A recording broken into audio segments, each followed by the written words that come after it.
लड़ने के बारे में बताया था मैंने। कभी कभी नहीं, मैंने कहा रोज लड़ो ना। हाँ, लेकिन ऐसा करते हैं क्या? देखो मैं फिर आपको एक बात बताता हूँ। मैं एक दिन वहाँ गया, एक ईदरबाह कस्बा है पंजाब में। वहाँ बच्चों के मैं व्याख्यान देने के लिए, वहाँ समाज के जो प्रधान थे वो मुझे ले गए। तो मैंने बच्चों से पूछा, ये तुम्हारी मैडम तुमको क्या सिखाती है? पहले प्रेम से रहा करो, कभी मत लड़ो। फिर मैंने कहा लड़ना किसी दिन के लिए है, यहीं प्रेम से रहने लगेंगे। फिर ये लड़ने का काम किस दिन के लिए है? भगवान ने हमको लड़ने की हिम्मत, ताकत, इच्छा, प्रवृत्ति दी है कि नहीं दी है? दी है। ये किसी दिन काम आनी चाहिए ना। ये लोग तो वैसे ही कहते हैं तुम मत लड़ो। मैं तो कहता हूँ आप सास से भी लड़ो, जेठानी से भी लड़ो, देवरानी से भी लड़ो, यार दोस्तों से भी लड़ो, माता पिता से भी लड़ो, कोई परेशानी की बात नहीं है। लड़ने का मतलब होता है असहमति जाहिर करना। भाई हम आपकी इस बात से सहमत नहीं है, इतना ही तो बताना है ना। लेकिन मैं क्या कह रहा हूं, मैं कहता हूं कि लड़ लीजिए, लेकिन उस लड़ाई को दूर तक मत ले जाइए, जहां है वहीं खत्म कर दीजिए। खत्म कर दीजिए मतलब आपने कह दिया, बात खत्म हो गई, तो उसका प्रमाण क्या है कि खत्म हो गई? हाँ, फिर बहन जी से, देवरानी जी से, जेठानी जी से काम पड़े ना, तो कमरे में जाकर चीज मांग कर ला सको। बहन जी देना, कहेगी अभी तो लड़ रही थी, बोले कोई बात नहीं। एक दिन की बात मैं आपको बताई कि नहीं बताई, मैं यहाँ होशंगाबाद गुरुकुल में आया। होशंगाबाद गुरुकुल में आया तो एक प्रिंसिपल साहब थे सीहोर के, नाम मैं उनका भूल गया, शर्मा जी।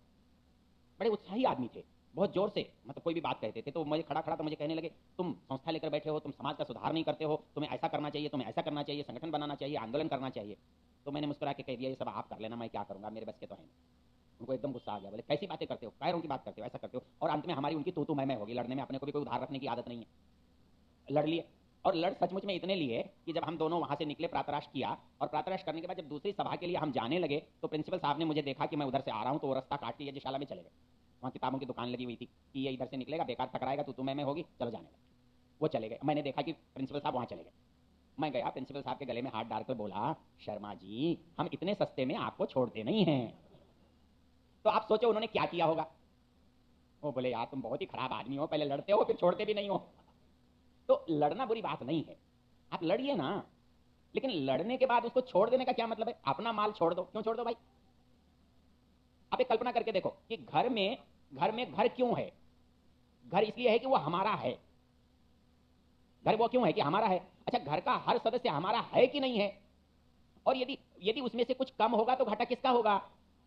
भले लोगों को इतनी सी बात क्यों नहीं सोचते? मतलब अपने में से घाटा करना कोई अच्छी आदत है क्या? कोई भी बुद्धिमान आदमी अपनी संपत्ति में कमी करेगा। और जन बल जो है हमारी सबसे बड़ी संपत्ति है। जिसके पास चार आदमी बोलने के लिए खड़े होते हैं ना, उसके सामने कोई नहीं बोलता। और जिनको पता है कि इसके साथ कोई है नहीं, और ये बात तो घर में भी होती है, जिसके साथ कोई नहीं होता घर वाले उसको भी दबा लेते हैं। तो हमें क्या सोचना है कि सोचना यह है कि हम किस कीमत पर क्या कर रहे हैं। मतलब हम किसी को छोड़ तो बहुत आसानी से सकते हैं, छोड़ देंगे, लेकिन उसकी कीमत हमको क्या देनी पड़ेगी?